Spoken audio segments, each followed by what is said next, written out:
جو girl friend ہے، سمجھ لیں جو گرل فرینڈ ہے اس کا کوئی حق نہیں، وہ ایک ٹیشو پیپر کی طرح ہے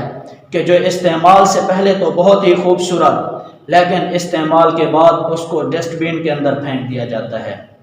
تو یہی تباہی والا حال معاشرے کے اندر عورت کا ہونے والا ہے کہ جب تک اس کا حسن ہے مرد اس سے فائدہ اٹھاتے رہیں گے،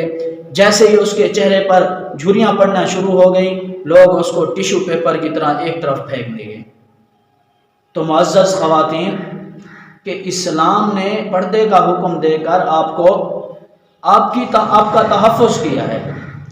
یہ نوجوان نسل، خدا کی قسم اگر آپ کو یقین نہیں آتا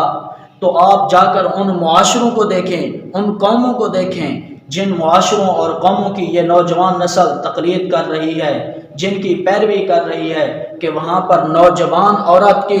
مزے ہیں، ہر آدمی کتے کی طرح اس کی طرف دوڑ رہا ہے، لیکن جیسے ہی اس کے چہرے پر جھریاں پڑنا شروع ہو جاتی ہیں تو لوگ اس کو